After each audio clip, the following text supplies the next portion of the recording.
track, and Justin hasn't had to do that all day. He's been able to have these wide open arcs and roll off the brake pedal, and he can't do that right now. Yeah, you just can't race in defense mode and have any lap time. You see, he opened up his entry right there. Mayer tried to get to his inside. I tell you what, though, for as much as they're racing, the 97's not getting away as far as I thought he would.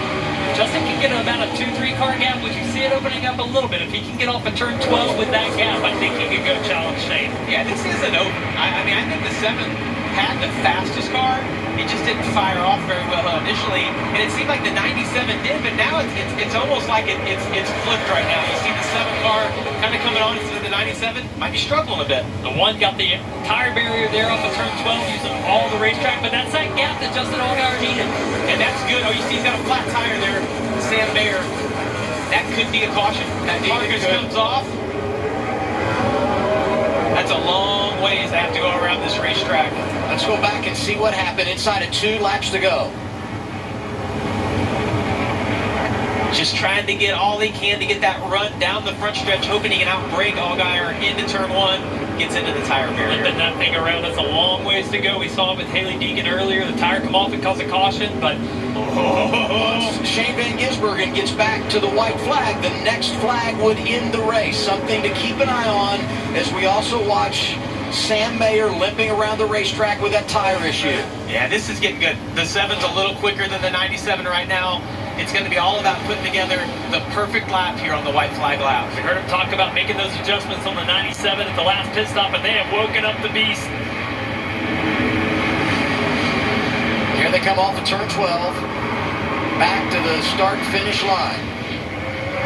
They'll see the white flag this time. 1 lap to go, sponsored by Credit One Bank. Shane Van Gisbergen in the lead and trying to finish it off here in Portland.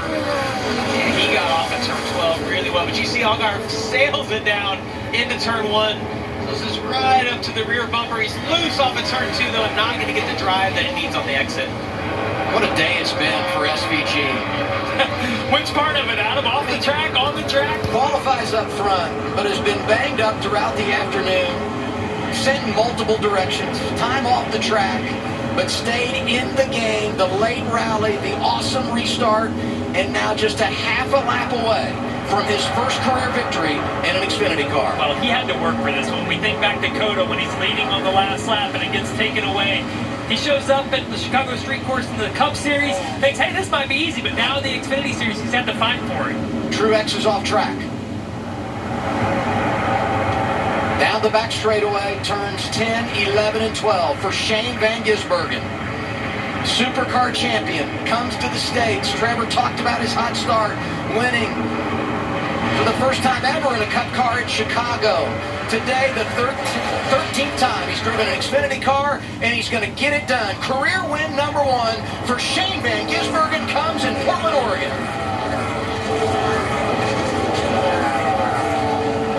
Well, that is just not at all the way we thought his things was going to go. I think most of us thought that the 97, the 16 were going to dominate this race. But as you said, Trevor, just really had to work for that. He wasted no time to do some burnouts over here. Earned it, though. He did it cleanly. He didn't send Justin Allgaier off into turn 1. You know, he makes it down into turn 3, 4, gets to his inside, gets it loose, but it's super, super hard racing, fun to watch. Allgaier ends up second. Sammy Smith was third. Back-to-back top 5s for him. Allmendinger back to the top 5. Same for Ed Jones. Van Gisbergen, your winner.